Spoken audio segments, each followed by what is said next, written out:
Oke, baik. Bismillahirrahmanirrahim. Assalamualaikum warahmatullahi wabarakatuh. Waalaikumsalam warahmatullahi wabarakatuh. Oke, selamat pagi teman-teman semuanya. Alhamdulillahirabbil alamin wassalatu wassalamu ala asrofil anbiya'i wal mursalin wa ala alihi washabihi ajmain amma ba'du. Pertama-tama marilah kita panjatkan puji dan syukur kehadirat Allah Subhanahu wa taala yang telah memberikan nikmat sehat kepada kita semua sehingga pada hari ini kami bisa memaparkan materi mengenai anggaran komprehensif kali ini gitu.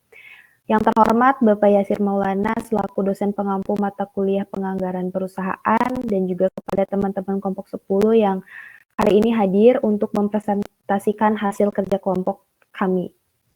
Oke, kami dari kelompok 10 yang beranggotakan saya sendiri, Amanda Eka Rismayanti, ada rekan saya Muhammad Ihwan dan juga Fitria yang kali ini akan membahas mengenai materi anggaran komprehensif. Untuk itu mungkin kita akan langsung saja ke materi yang akan dimulai oleh Saudara Ihwan. Kepadanya dipersilahkan. Baik, untuk materi yang pertama yaitu apa sih anggaran komprehensif itu? Nah, anggaran komprehensif merupakan anggaran yang cakupannya menyeluruh. Nah, di mana kegiatan yang dilakukan dengan anggaran komprehensif ini mencakup seluruh kegiatan dalam perusahaan. Contohnya seperti di bidang pemasaran, produksi, administrasi, dan juga keuangan. Next. Nah, di sini terdapat perbedaan antara anggaran komprehensif dengan anggaran parsial. Nah, di mana untuk perbedaan anggaran komprehensif ini di antaranya itu kondisi keuangan perusahaan yang memadai sehingga perusahaan mampu menyusun anggaran secara lengkap dan juga menyeluruh. Lalu mempersiapkan rencana pendahuluan atau rencana awal. Nah, secara itu dilakukan dengan secara keseluruhan. Lalu yang selanjutnya yaitu menyusun rencana anggaran jangka panjang dan juga jangka pendek. Nah, untuk perbedaan anggaran parsial diantaranya yaitu terbatasnya kemampuan teknis karena kurangnya data untuk menyusun anggaran yang lengkap dan juga komprehensif. Lalu kondisi keuangan perusahaan yang kurang mampu menyiapkan anggaran secara lengkap dan hanya dapat menggunakan anggaran seperlunya saja.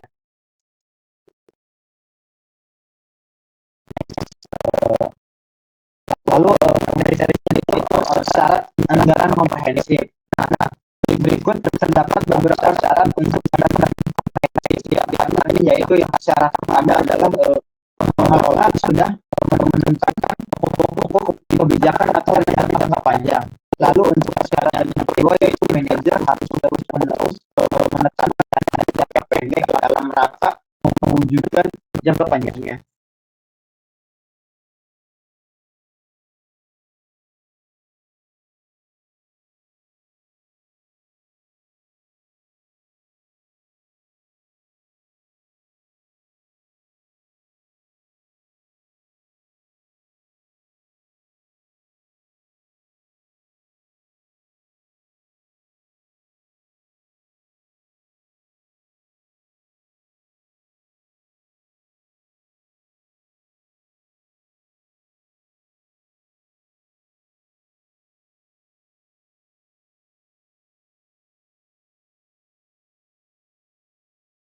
Dan yang ketiga itu menyusun rencana jangka panjang dan jangka pendek. Next. Di sini ada komponen anggaran komprehensif yang dimana memiliki dua komponen yaitu rencana substantif dan yang kedua itu rencana keuangan. Next.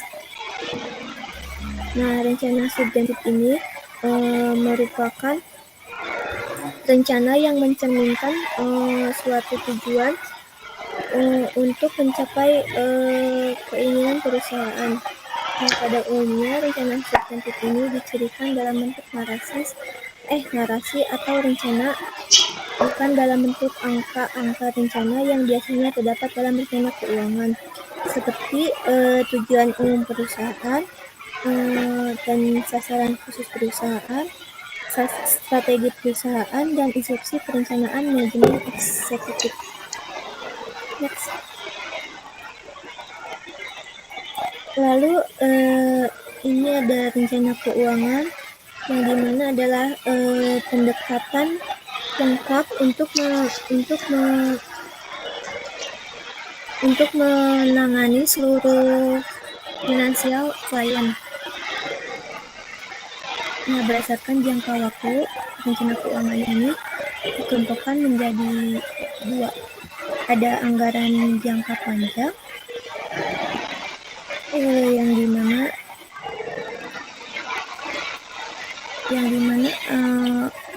meliputi proyeksi penjualan biaya dan laba, proyek-proyek utama dan penambahan modal, ada aliran kas dan pembiayaan, dan kebutuhan personil. Next.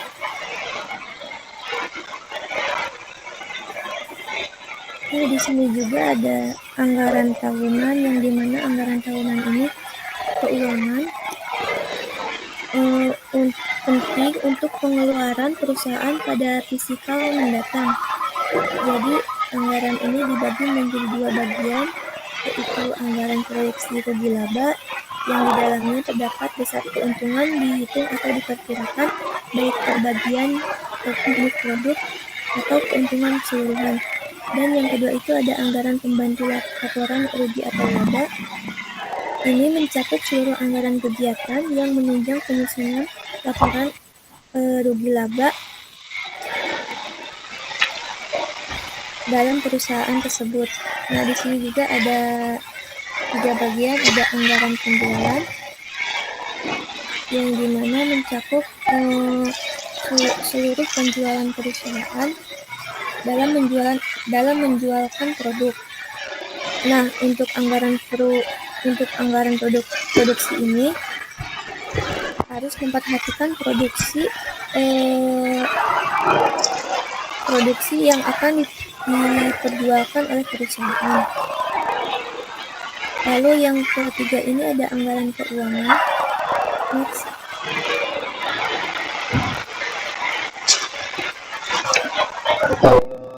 Baik, untuk materi selanjutnya yaitu tahapan penyusunan anggaran komprehensif. Nah, di sini ada beberapa tahapan dalam penyusunan anggaran komprehensif suatu perusahaan. Nah, di antaranya yaitu yang pertama ada anggaran penjualan yang meliputi penjualan per wilayah dan juga penjualan per wiraniaga. Lalu ada anggaran produksi, ada anggaran kebutuhan bahan baku, ada anggaran pembelian bahan baku, lalu ada anggaran biaya tenaga kerja, lalu ada biaya overhead, anggaran biaya operasional, dan anggaran laba, anggaran kas, dan yang terakhir yaitu proyeksi neraca.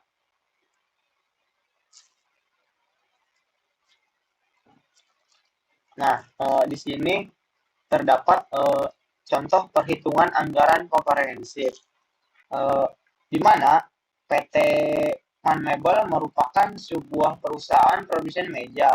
Produk yang dihasilkan yaitu meja tulis, meja komputer, meja belajar, dan juga meja makan. Nah, pada bulan November 2021, Departemen Anggaran Keuangan ini menyajikan data sebagai berikut yang berkaitan dengan pembuatan anggaran perusahaan tahun 2022. Nah, yang pertama yaitu ada neraca awal. Neraca per 1 tahun 2022. Untuk kasnya itu senilai 1.625 juta. Lalu ada piutang usaha senilai 550 juta. Untuk perlengkapan kantor senilai 4 juta. Untuk persediaan bahan baku senilai 136 juta. Lalu untuk persediaan barang jadi senilai 786 juta. Dan untuk aset tetapnya yaitu 1.200 juta rupiah. Untuk total asetnya yaitu senilai 4.301 juta rupiah. Nah, untuk utang usaha yaitu senilai 600 juta rupiah. Untuk utang banknya yaitu 700 juta rupiah. Modal sahamnya 2 miliar rupiah. Dan untuk laba ditahannya yaitu 1 miliar 1 juta rupiah.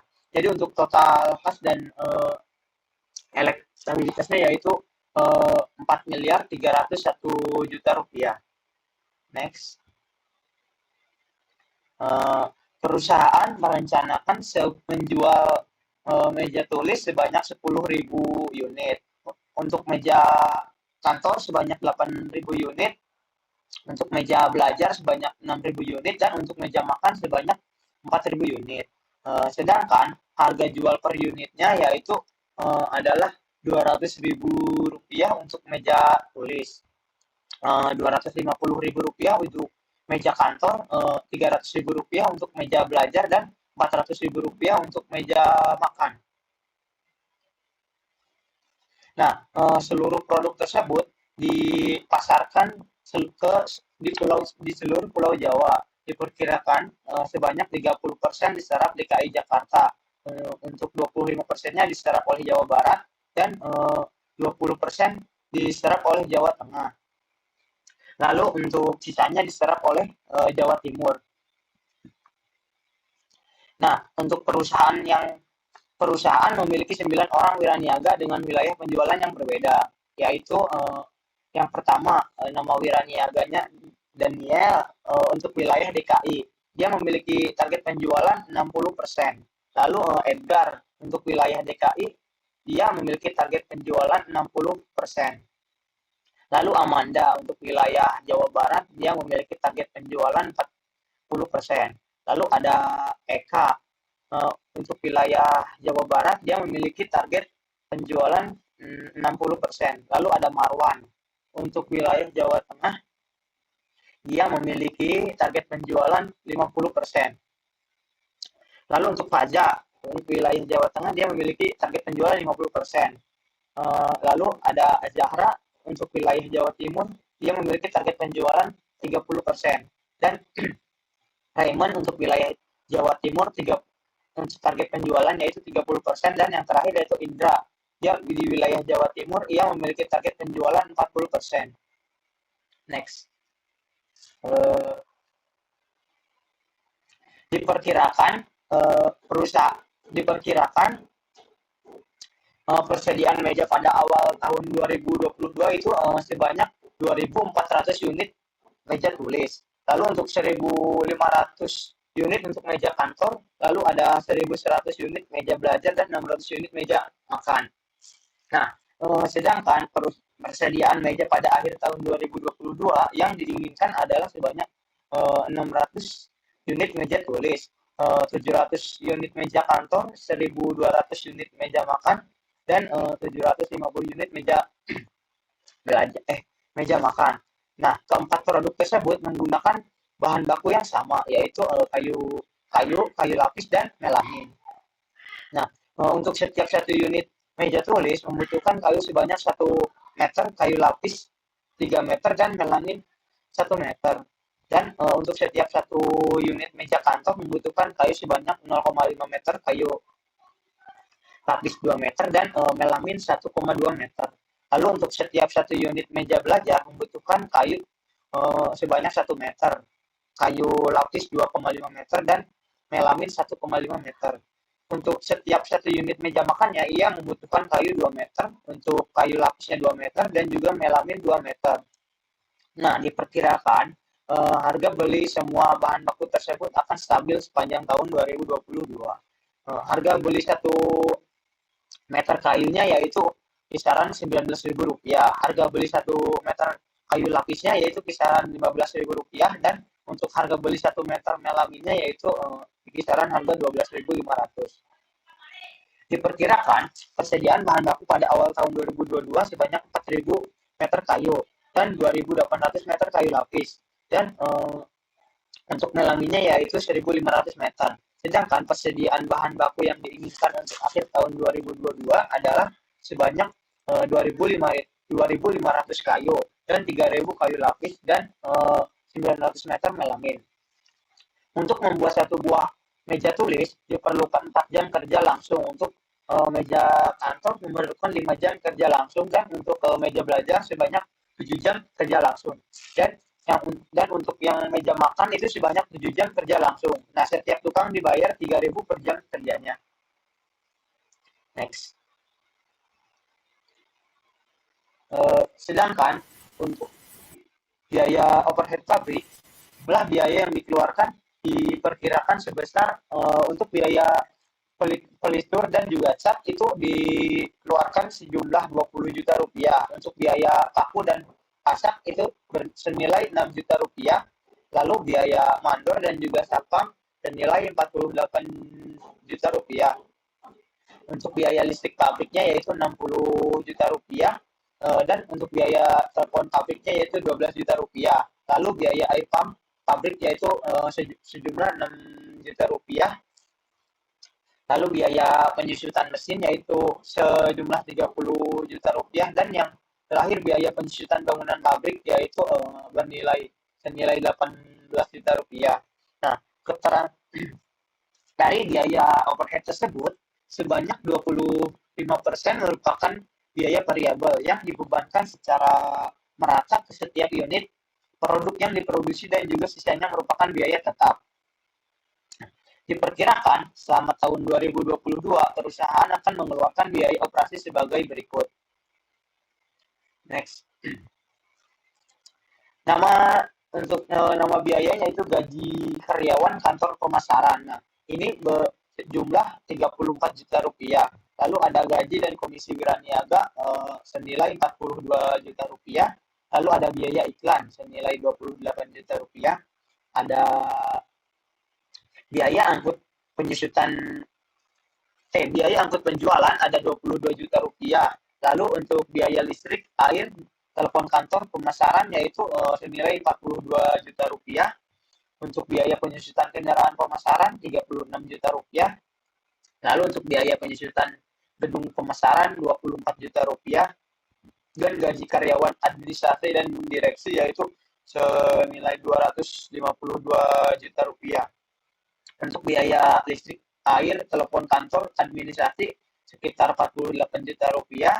Dan untuk biaya penyusutan kendaraan administrasi yaitu sekitar 48 juta rupiah. Untuk biaya penyusutan bangunan administrasi yaitu 24 juta. Untuk biaya bunga 16 juta rupiah. Dan untuk biaya pemakaian perlengkapan kantor yaitu 12 juta rupiah. Next.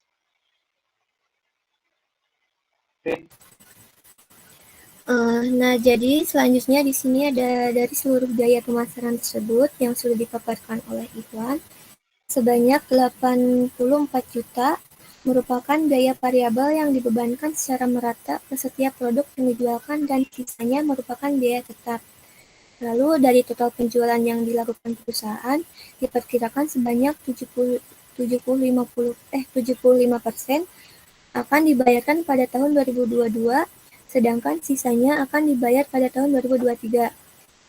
Lalu dari total pembelian bahan baku di tahun 2022 diperkirakan akan dibayarkan dan dilunasi tahun 2022 sebesar 60%. Sedangkan pembayaran biaya-biaya lainnya seperti biaya tenaga kerja, BOH, biaya pemasaran, dan biaya administrasi akan dibayar secara tunai. Nah, berkaitan dengan rencana aktivitas investasi dan aktivitas pembiayaan serta aktivitas operasi lainnya di tahun 2021, dari bagian akuntansi diperoleh data berikut. Jadi ini aktivitasnya penerimaan piutang usaha sejumlah 400 juta, pembayaran utang usaha sebesar 325 juta, untuk pembayaran utang bank sebesar 250 juta, penerimaan kredit dan bank itu sebesar 300 juta, penerbitan obligasi sebesar 500 juta, pembelian mesin sebesar 600 juta, pembangunan bangunan pabrik sebesar 300 juta, penjualan kendaraan sebesar 200 juta, dan pembelian kendaraan sebesar 375 juta. Next.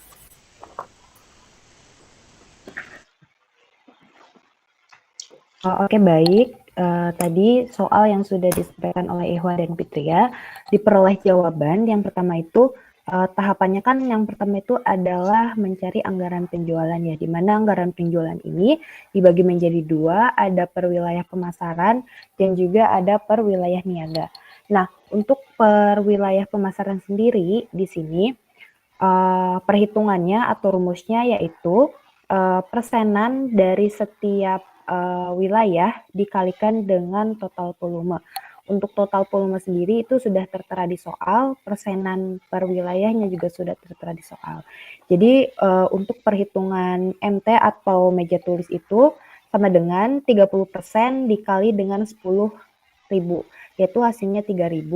Terus untuk itu untuk DKI Jakarta, untuk di Jawa Barat 25% dikali 10.000 hasilnya 2.500, di Jawa Tengah 20% dikali dengan 10.000 hasilnya itu adalah 2.000. Untuk Jawa Timur 20% dikali dengan 10.000 itu hasilnya 2.500. Begitupun dengan meja komputer dan meja belajar serta meja makan, perhitungannya sama, yaitu persenan dari volume penjualan per wilayah dikalikan dengan volume penjualan.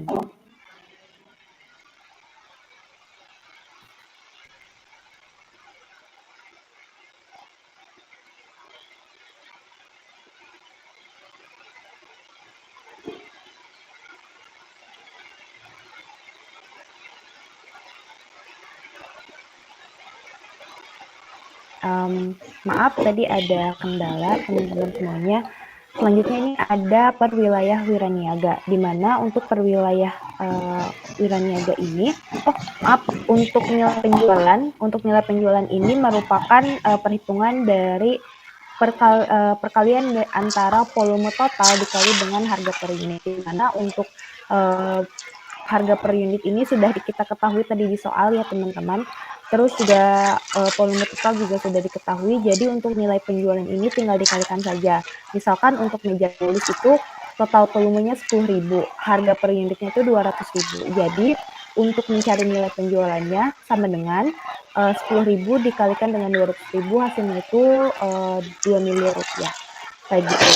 Sama seperti yang lainnya juga untuk meja komputer, meja belajar, dan meja makan. Perhitungannya sama. Selanjutnya ini ada per wilayah niaga. Untuk per wilayah niaga sendiri, rumusnya itu persenan target penjualan wiraniaga dikalikan dengan persenan wilayah, terus dikali dengan volume penjualan. Nah, kita kasih contoh untuk perhitungan Daniel, di mana Daniel ini memiliki target penjualannya itu 60%. Dan dia ada di wilayah DKI Jakarta dengan volume persenan wilayahnya itu 30%. Nah, di mana untuk meja tulis berarti nanti dikaliinnya 60% dikali 30% dikali dengan volume totalnya itu 10.000. Jadi 60% dikali 30% dikali 10.000 itu hasilnya 1.800 kayak gitu. Nah, untuk yang lainnya juga sama rumusnya kayak gitu. Maka nanti di bawahnya diperoleh untuk MT itu 10.000 sesuai dengan volume total, untuk MK itu 8.000 sesuai dengan volume total, MB atau meja belajar juga sama 6.000 sama dengan volume total, dan juga untuk meja makan itu 4.000 sama seperti volume total di awal. Selanjutnya untuk anggaran produksi, di sini rumus perhitungannya yaitu volume penjualan dikurangi persediaan awal ditambah persediaan akhir, di mana untuk menghitung volume produksi dari meja tulis yaitu 10.000 untuk volume penjualannya dikurangi persediaan awal atau persediaan di tanggal 1 Januari itu sebesar 2.400, lalu ditambah dengan 600 di persediaan akhir atau persediaan per 31 Desember. Jadi dihasilkan 8.200 volume produksi untuk meja tulis. Untuk meja komputer juga sama perhitungannya. Volume penjualan dikurangi dengan persediaan awal ditambah dengan persediaan akhir. Didapatkan total volume produksinya itu 7.200. Untuk meja belajar juga perhitungannya sama. Didapatkan volume produksinya itu sebesar 6.100 dan meja makan juga perhitungannya sama. Jadi didapatkan volume produksinya itu 4.150. Nah, selanjutnya ada anggaran kebutuhan bahan baku. Untuk anggaran kebutuhan barang baku di sini, kita hanya memasukkan informasi-informasi yang sudah ada di soal tadi. Kayak misalkan untuk kayu, untuk meja tulis itu perlunya berapa. Terus untuk meja komputer itu perlunya berapa. Nanti kita hitung dengan totalnya kayak gitu. Nah, di sini untuk total kebutuhan bahan baku produknya itu rumusnya volume produksi dikalikan dengan kebutuhan per unit, di mana volume produksi ini diambil dari anggaran produksi yang sudah kita hitung, volume produksinya. Nah, jadi misalkan untuk meja tulis kan keperluan kayunya itu 1, nah terus nanti dikalikan dengan 8.200 dengan 8.200, nah nanti hasilnya berapa gitu. Nah, didapatkan di sini bahwasanya untuk keperluan bahan baku per produk, di mana untuk kayu ini diperlukan sebanyak 26.200, untuk kayu lapis ini diperlukan 62.550, dan melamin itu diperlukan 34.290. Selanjutnya ada pembelian bahan baku, di mana pembelian bahan baku ini merupakan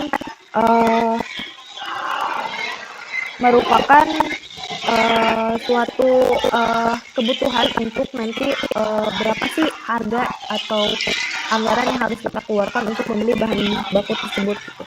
Nah, di mana kenapa ini perlu kita hitung? Soalnya untuk nanti ada di bagian akhir gitu, nanti akan dihitung ulang. Dimana untuk anggaran pembelian bahan baku ini untuk kayu itu kebutuhan produksinya itu adalah 26.200, dimana kebutuhan produksi ini sudah kita hitung sebelumnya. Persediaan awalnya itu adalah 4.000, persediaan akhirnya itu 2.500. Nah, untuk pembeliannya diperlukan 24.700. Itu dari mana? Itu dari kebutuhan produksi dikurangi dengan persediaan Januari dan ditambah dengan persediaan akhir gitu. Jadi diperlukan untuk membelinya itu sebanyak 24.700. Nah, dikalikan dengan harga per meternya berapa. Nah, kan per meter itu harganya 19.000 ya untuk kayu. Nah, jadi 24.700 meter ini dikalikan dengan 19.000 rupiah, di mana hasilnya ditemukan yaitu 469.300.000 rupiah gitu. Nah, untuk kayu lapis juga sama, di mana kebutuhan produksinya itu 62.550 dikurangi dengan persediaan pada 1 Januari yaitu 2.800, lalu ditambah dengan persediaan di akhir atau di tanggal 31 Desember yaitu 3.000. Jadi unit yang diperlukan itu 62.250 dikalikan dengan harga pada 1 meternya itu 15.000, maka didapat 941.250 rupiah. Selanjutnya untuk melamin juga sama, di mana yang diperlukan itu sebanyak 34.290 meter dikurangi dengan persediaan awal 1.500, lalu ditambah dengan persediaan akhir yaitu 900, di mana untuk melamin sendiri pembeliannya itu hanya 33.690 meter saja ya. Terus dikalikan dengan harga 1 meternya itu 12.500, maka diperlukan atau didapatkan hasil 421.125.000 rupiah.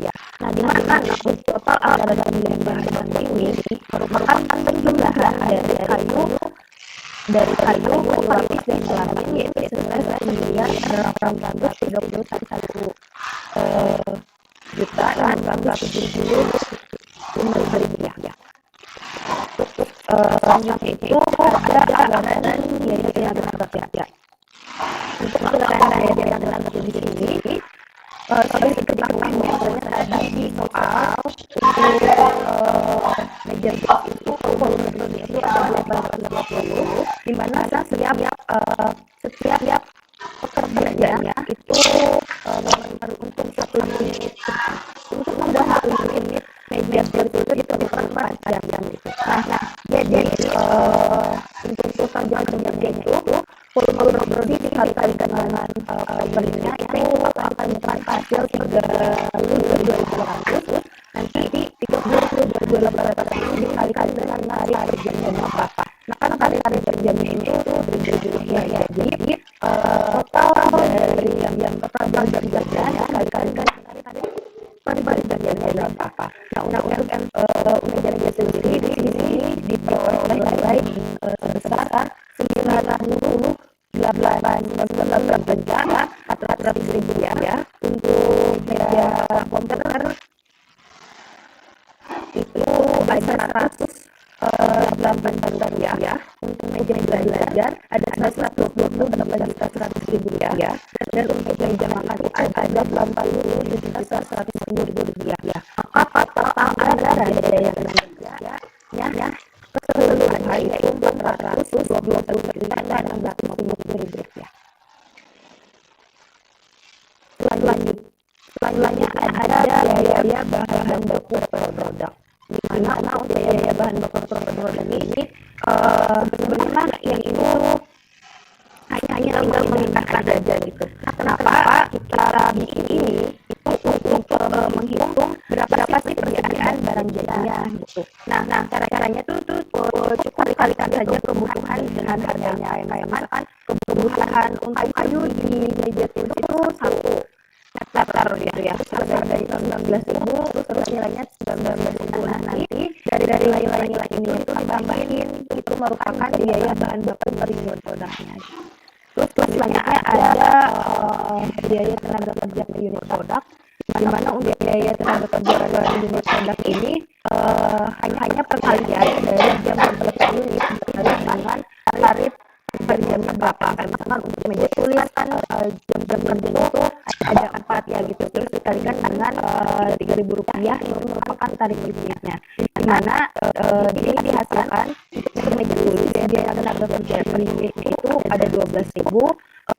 Untuk meja komputer biaya tenaga kerja per unitnya itu ada Rp15.000. Untuk meja belajar biaya tenaga kerja per unitnya itu ada Rp21.000.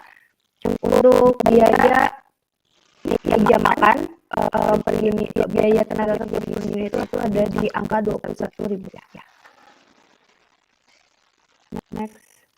Selanjutnya untuk biaya overhead, di mana untuk biaya overhead di sini tinggal kita pindahkan dari soal, di mana di soal juga udah diketahui bahwasannya untuk biaya overhead pabrik ini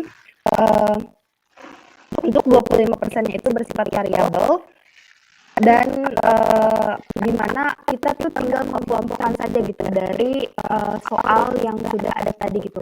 Di mana untuk biaya bahan penolongnya itu ada biaya pelitur dan biaya cat, terus ada biaya paku dan pasak, itu merupakan biaya bahan penolong. Terus untuk biaya tenaga kerja penunjang juga itu ada biaya mandat dan satpam. Dan untuk biaya pabrik lainnya itu ada biaya listrik pabrik, biaya total pabrik, biaya air pump pabrik, dan lain sebagainya, di mana total dari keseluruhan biaya overhead ini senilai Rp200 juta.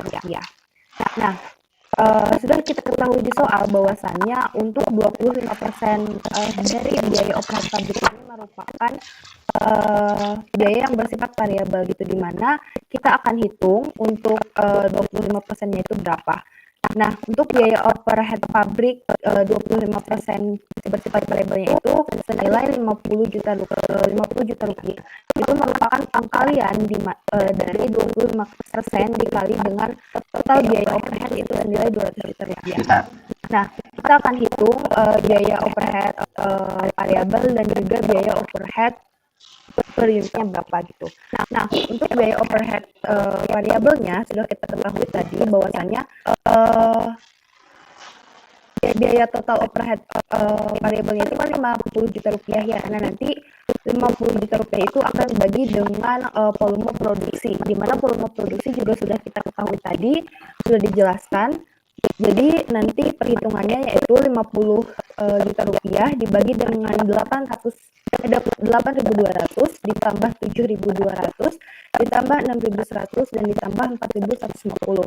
Maka hasilnya itu ditemukan sebesar 1.950 itu hasil pembulatan. Jadi biaya overhead variabelnya itu senilai 1.950 rupiah. Nah, terus untuk biaya overhead per unitnya, rumusnya juga sama, di mana itu biaya overhead dibagi dengan volume produksi.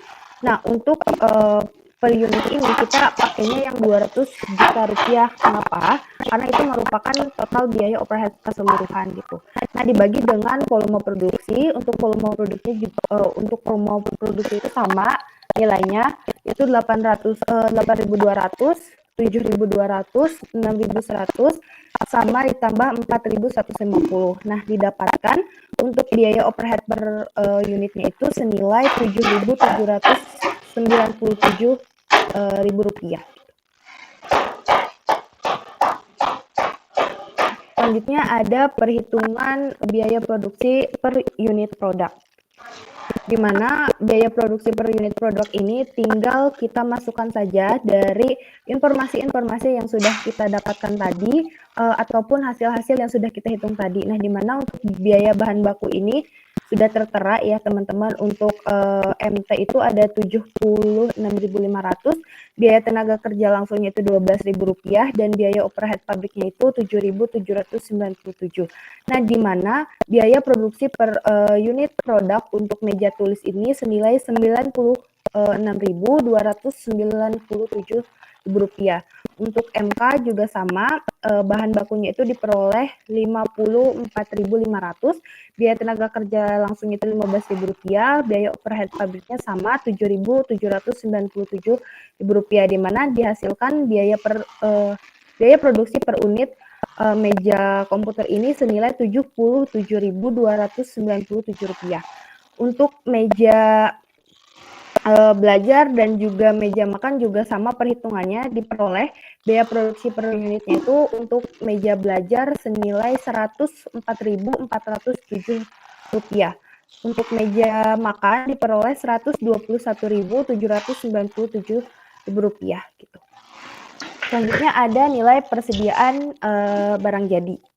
Nilai persediaan barang jadi ini juga dihitung berdasarkan informasi yang sudah kita dapatkan tadi, di mana untuk rumusnya ini biaya produksi per unit produk dikalikan dengan volume persediaan akhir.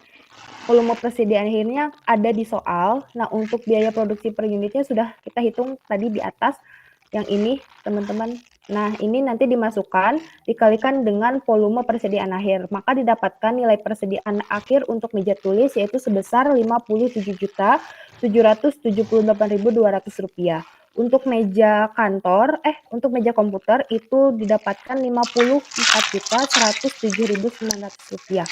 Untuk meja belajar didapatkan nilai persediaan akhirnya itu 124.856.400 rupiah. Untuk meja makan didapatkan 78.200 rupiah, di mana total keseluruhan dari nilai persediaan akhirnya itu senilai 309.820.700 rupiah. Nah, di sini ada biaya operasional.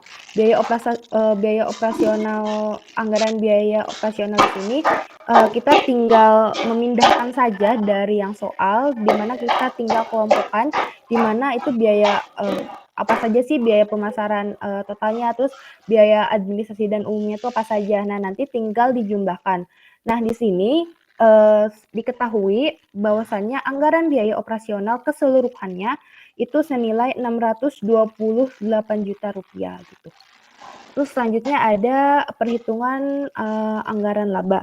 Nah, untuk anggaran laba di sini kita memanfaatkan informasi-informasi yang ada di soal, juga informasi-informasi yang telah kita hitung tadi gitu. Nah, di mana untuk penjualan di sini, untuk penjualannya ini diperoleh dari anggaran penjualan yang sudah kita hitung tadi gitu. Nah, untuk HPP pada persediaan awal kita peroleh dari neraca yang telah kita hitung tadi. Terus untuk persediaan bahan itu diambil dari anggaran pembelian bahan baku. Untuk persediaan barang akhir itu merupakan perkalian dari persediaan akhir bahan baku dikali dengan harga beli bahan baku. Nah, terus diperolehlah untuk biaya bahan baku ini diperoleh dari pengurangan bahan siap digunakan dengan persediaan bahan baku akhir. Terus untuk biaya tenaga kerja itu diperoleh dari anggaran biaya tenaga kerja yang telah kita hitung tadi. Untuk biaya overhead juga sama, itu diperoleh dari anggaran biaya overhead gitu. Terus untuk biaya produksi itu merupakan penjumlahan dari bahan baku dan bahan baku BTKL dan BOH yang sudah kita ada tadi gitu yang dihitung. Terus untuk persediaan bahan jadi awal itu didapatkan dari neraca. Terus barang jadi siap jual itu diperoleh dari biaya produksi ditambah persediaan bahan jadi awal. Terus untuk persediaan barang jadi akhir merupakan perhitungan nilai persediaan barang jadi. Nah, jadi didapatkan HPP-nya itu sebesar 2.961.754.300 rupiah. Nah, laba kotornya sendiri didapatkan dari penjualan dikurangi dengan HPP gitu. Nah, untuk biaya operasional sendiri ada dua, ada biaya pemasaran dan biaya administrasi. Nah, ini diambil dari sini teman-teman. Nih, dari biaya anggaran biaya operasional. Jadi itu tinggal dimasukkan saja, di mana untuk biaya pemasaran itu sebesar 228 juta rupiah. Untuk biaya administrasinya itu ada 400 juta rupiah gitu. Nah, biaya operasional totalnya itu ada 628 juta rupiah. Maka untuk laba yang dianggarkannya itu sebesar 3.245.700 rupiah. Itu dari mana? Itu dari laba kotor dikurangi dengan biaya operasional. Selanjutnya ada anggaran kas. Untuk anggaran kas sendiri itu juga sama. Untuk saldo awal kas ini, anggaran kas ini diperoleh dari aktivitas lokasi, investasi, dan operasi, di mana hal itu semua sudah dijelaskan di soal, dan juga ada dari perhitungan-perhitungan yang sudah kita hitung tadi. Untuk saldo awalnya di sini, di penerimaan, itu diperoleh dari neraca. Terus untuk penjualan tunai, yang ini diperoleh dari 75% dikali dengan 7.400.000. Nah, di mana sih 75% itu? 75% itu dari soal ya teman-teman yang sudah tadi dibacakan oleh Ikhwan dan Fitria gitu. Untuk pembelian bahan baku juga sama, yang ini diperoleh dari 60% dikali dengan pembelian, di mana pembeliannya itu sebesar 1.831.675.000 rupiah. Jadi didapatkan hasilnya itu 1.099 juta rupiah gitu. Untuk biaya tenaga kerja, biaya overhead, biaya pemasaran, biaya administrasi, dan juga biaya penyusutan, untuk biaya tenaga kerja, overhead, pemasaran, sama administrasi itu diambil dari anggaran-anggaran yang telah kita hitung tadi gitu. Nah, sedangkan untuk biaya penyusutan itu diambil dari soal. Nah, terus untuk aktivitas investasi dan juga aktivitas pembayaran yang ini, semuanya ini kita ambil dari soal. Jadi kita tinggal masukin aja, kayak misalkan pembelian kendaraan di soal itu kan disebutkan ada berapa gitu. Pembelian mesin ada berapa, nanti kita langsung masukkan aja. Di mana diperoleh di sini untuk penerimaannya itu sebesar 8.755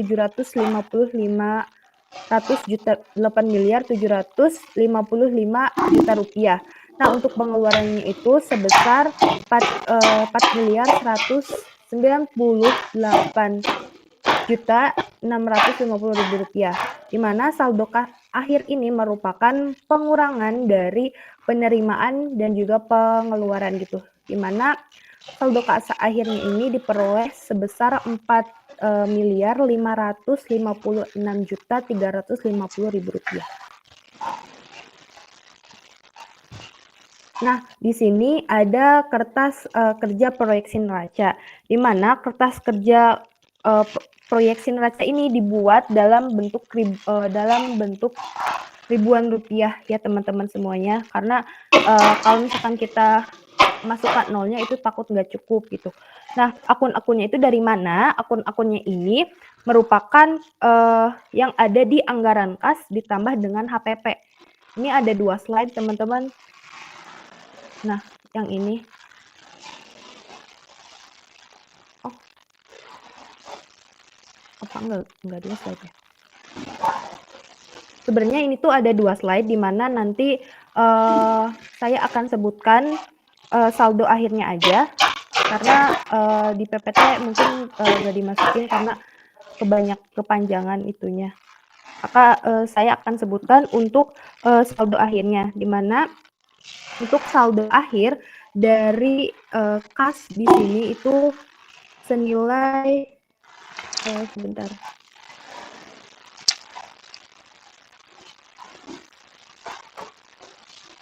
Sebentar ya, teman-teman.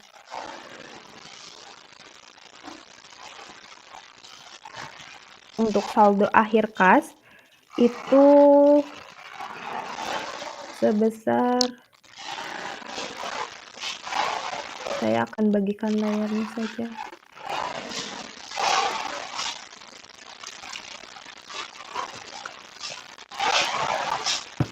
Sebentar.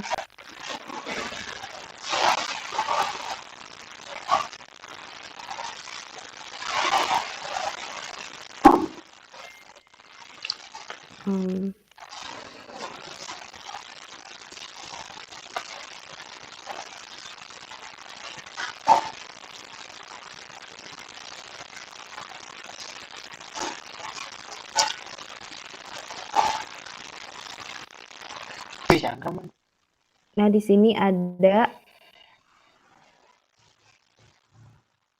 untuk anggaran. Nah, ini dia adalah saldo akhirnya. Nah, sendiri saldo akhir itu ada di 4.556.345, di mana di sini itu di dalam puluhan ribu rupiah gitu. Terus selanjutnya ini untuk piutang usaha itu saldo akhirnya itu sebesar 2 juta rupiah dalam ribuan rupiah. Untuk perlengkapan itu ada di 4.000. Terus untuk persediaan bahan itu di 103.750. Terus di persediaan barang jadi itu ada di 309.821. Terus untuk aset tetap itu ada di 2.090, ada di 2.095.000. Terus untuk utang usaha itu ada di 750.000 rupiah. Untuk utang bank itu ada di 500.000. Untuk obligasi itu ada di 500.000 juga. Terus untuk modal saham itu ada di 2.000, dan yang terakhir itu ada laba ditahan itu sebesar 4.811.246.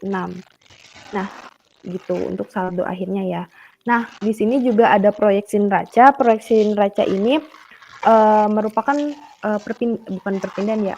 Jadi kita turunin dari kertas kerja yang tadi, di mana didapatkan bahwasannya total aset pada proyeksi neraca per 31 Desember tahun 2021 itu sebesar Rp9.968.915.799. Nah, untuk total kewajiban dan juga ekuitasnya juga sama, yaitu sebesar Rp9.668.915.700. Seperti itu. Manda, maaf PPT-nya itu tidak ditampilkan. Oh, ya. Tadi nggak bisa.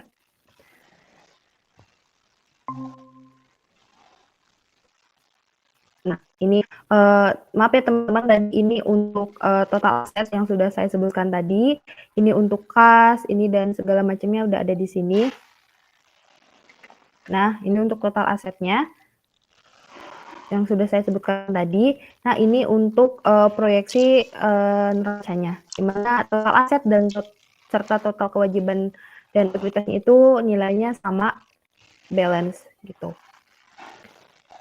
Oke. Mungkin lanjut lagi ke PPT-nya ya, soalnya tadi di PPT nggak ada.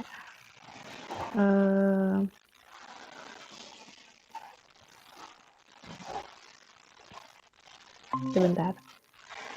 Nah, ini untuk terakhir, saya akan menyampaikan mengenai kesimpulan dari presentasi tadi, di mana dari presentasi ini kita dapat simpulkan bahwasannya pengelolaan keuangan adalah suatu proses penting untuk mencapai stabilitas finansial dan kesejahteraan di masa depan gitu.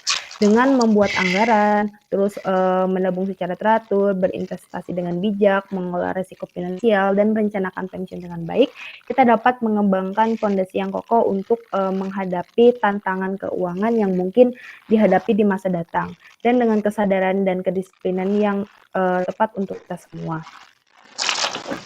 Terus juga ingin saya sampaikan bahwa anggaran komprehensif ini itu merupakan suatu anggaran yang penting karena menurut saya anggaran ini tuh mencakup seluruh cakupan yang akan dibahas nantinya kayak gitu. Jadi mungkin anggaran komprehensif ini tuh bisa digunakan untuk perusahaan-perusahaan untuk menyusun anggarannya secara terperinci. Karena perusahaan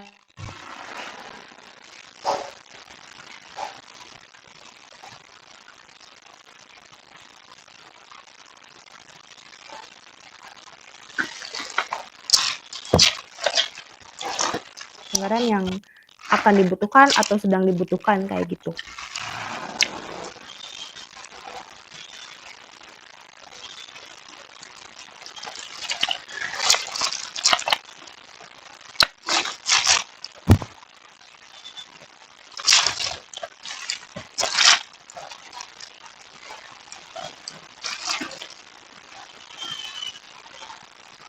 Apabila ada kesalahan ataupun ucapan yang tidak berkenan, baik yang disengaja maupun yang tidak disengaja, kami ucapkan mohon maaf. Ditutup. Billahi taufiq wal hidayah. Wassalamualaikum warahmatullahi wabarakatuh. Waalaikumsalam warahmatullahi wabarakatuh.